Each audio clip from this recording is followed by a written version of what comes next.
یہ سوال بہت زیادہ پوچھا جاتا ہے کہ مفتی صاحب یہ بتائیے کون سا فرقہ حق پر ہے، جنت میں کون سا فرقہ جائے گا، ہمیں کس مسلک کو اختیار کرنا چاہیے، میں ایک مسلمان ہونے کے اعتبار سے کس فرقے کا حصہ بنوں، کس فرقے کی طرح نماز پڑھوں وغیرہ وغیرہ۔ دیکھیں، ہمارے ہاں ایک روایت یہ بیان کی جاتی ہے، خاص طور پر اہل سنت، تمام جتنے بھی اہل سنت کے فرقے ہیں، گروہ ہیں، جماعتیں ہیں، بلکہ جمعہ کے خطبوں میں بھی اس کو بیان کیا جاتا ہے۔ عرباض بن ساریہ کی روایت ہے، وہ فرماتے ہیں کہ رسول اللہ صلی اللہ علیہ وآلہ وسلم نے ایک طویل خطبہ دیا، آنکھوں سے آنسو بہہ پڑے، اور آپ نے فرمایا کہ میں اپنے بعد تم میں اختلاف دیکھ رہا ہوں، بہت زیادہ اختلاف، تو اس موقع پر تم نے کیا کرنا ہے، اس موقع پر تم نے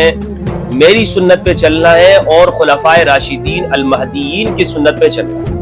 اور اپنے دانتوں کے ساتھ اس کو مضبوطی کے ساتھ پکڑ لینا ہے اس سنت کو، اور اگر تمہارے اوپر ایک حبشی غلام بھی وہ حاکم بنایا جائے تو تم نے اس کی اطاعت کرنی۔ یہ عرباض بن ساریہ سے روایت ہے، اس کے جو عربی متن ہے وہ یہ ہے، علیکم بسنتی وسنت الخلفاء الراشدین المہدیین، یہ الفاظ ہیں، اور یہ ہمارے ہاں اس کو بہت پڑھا جاتا ہے، بیان کیا جاتا ہے، حتیٰ کہ خطبوں میں بھی اس کو بیان کیا جاتا ہے۔ یہ حدیث ہے، اس بنا پر کہتے ہیں کہ جو خلفائے راشدین کی سنت ہے، ان کا طریقہ ہے، اس کے اوپر چلنے والا گروہ یعنی اہل سنت والجماعت، جو کہ سنت کے اوپر بھی اور صحابہ کی سنت پہ بھی ہے، تو یہ حق۔ لیکن اس حدیث کی اگر آپ تحقیق کریں گے تو یہ حدیث معلوم یہ ہوگا کہ یہ حدیث ضعیف ہے۔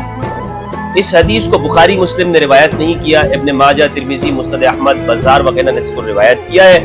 لیکن یہ بخاری مسلم کے اندر نہیں پائی جاتی۔ دوسری طرف ایک موقف ہے کہ جو حدیث متواتر سے ثابت ہوتا ہے، جو کہ حدیث الثقلین ہے، حدیث الثقلین ہے، یہ حدیث الثقلین متواتر ہے، بخاری کے علاوہ تمام نے اس کو روایت کی،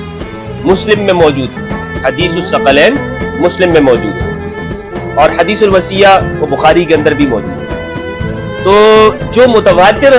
حدیث سے موقف ثابت ہوتا ہے کہ نبی صلی اللہ علیہ وآلہ وسلم نے فرمایا کہ میں تم میں دو چیزیں چھوڑ کے جا رہا ہوں، قرآن اور میری اولاد، میری اتباع۔ جو ان کی اتباع کرے گا وہ ہدایت کے اوپر ہوگا، وہ نور کے اوپر ہوگا، وہ گمراہ نہیں ہوگا، اور یہ دونوں ایک دوسرے کے ساتھ ہیں، یہاں تک کہ حوض کوثر پہ میرے پاس ہی آ جائے۔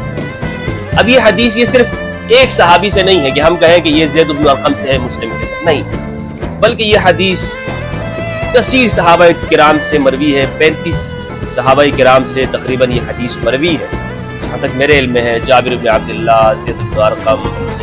امام علی علیہ السلام، عبداللہ ابن عباس وغیرہ وغیرہ، ان صحابہ کرام سے یہ مروی ہے۔ جبکہ یہ جو علیکم بسنتی وسنت الخلفاء الراشدین المہدیین ہے، یہ عرباض بن ساریہ سے، اور یہ جو دوسری حدیث حدیث الثقلین متواتر اس کا حکم، یعنی یہ ایسی ہے جیسے قرآن مجید کی آیت، اس کا انکار کرنا کفر ہے، اور سب علماء نے لکھا ہے کہ حدیث الثقلین متواتر۔ اگر ان دونوں کو ایک دوسرے کے ساتھ مقابلہ کیا جائے، یعنی حدیث الثقلین کو ایک طرف ترازو میں رکھا جائے اور دوسری طرف حدیث علیکم بسنتی وسنت الخلفاء الراشدین المہدیین کو، تو صحت اور قوت کے اندر حدیث الثقلین یہ بھاری ہوگا، اس کا ترازو بھاری ہوگا، یہ قوت میں، درجے میں، ہر اعتبار سے یہ حدیث الثقلین یہ تمام احادیث سے بھاری ہے، جبکہ دوسری طرف اس کا ترازو جو ہے یہ اوپر اٹھ جائے گا اور کم ہوگا، تو یعنی صحت کے اندر، درجے میں۔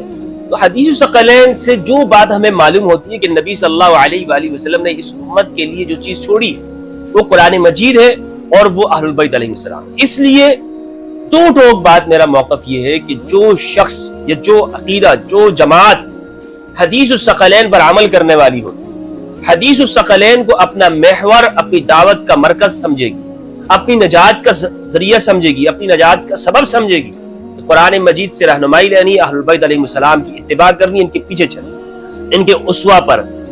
عمل کرنا ہے، ان کی زندگی کی طرح اپنی زندگی کو بنانا ہے، اپنے رزق میں، جان میں، مال میں، اپنے کاروبار میں، اپنے بزنس کے اندر ہم نے اہل البیت علیہ السلام کی اتباع کرنی ہے، اور ہم نے ان ائمہ کے پیچھے چلنا ہے کہ جو اہل البیت کے پیچھے چلے۔ تو یہ فرقہ، یہ گروہ، یہ جماعت، یہ حق کے اوپر ہے، اس فرقے کے ساتھ بلا شک و شبہ حق ہے، اور آپ آنکھیں بند کر کے کہہ سکتے ہیں کہ یہ فرقہ اہل الحق ہے، یہ جنتی فرقہ، وہ فرقہ، وہ گروہ ناجی ہے، حق پر ہے، کہ جو اہل البیت علیہ السلام اور قرآن مجید کو ایک ساتھ سمجھتا ہوگا، ان کی اتباع کرتا ہوگا اور ان کے پیچھے چلتا ہوگا۔ اب آپ خود تلاش کیجئے وہ کون سا فرقہ ہے۔ اگر وہ فرقہ آپ کو سنی معلوم ہوتا ہے تو آپ اس میں رہیں اور قبول کریں۔ اگر آپ کہتے ہیں کہ نہیں فرقہ کوئی اور ہے تو آپ وہ اپنائیں، مجھے اس سے کوئی بحث نہیں ہے، نہ میں یہ چاہتا ہوں کہ آپ کسی فرقے کو اپنائیں، اور نہ میں یہ چاہتا ہوں، نہ میری یہ دعوت ہے کہ آپ ایک مخصوص فرقے کا حصہ بن جائیں، ہرگز نہیں۔ دعوت واحد یہ کہ آپ قرآن اور اہل البیت کو مان لیں۔ اگر یہ قرآن اور اہل البیت اس کی اتباع کرنے والے اہل السنت والجماعت ہیں، بہت اچھی بات ہے۔ اگر اس کی اتباع کرنے والے اہل تشیع ہیں تب بھی بہت اچھی بات ہے، کوئی فرق نہیں پڑتا۔ تو یہ ہم نے خود اختیار کرنا ہے، خود اس چیز کو دیکھنا ہے۔ لیکن ویسے میں آپ کو بتاؤں تو میں فرقوں کی اس چیزوں کے اندر کوئی حمایت نہیں کرتا، کسی فرقے کی بھی، نہ سنیت کی نہ شیعت کی، حمایت کوئی نہیں ہے۔ حمایت صرف اور صرف یہ ہے قرآن مجید کی اور اہل بیت علیہ السلام کی۔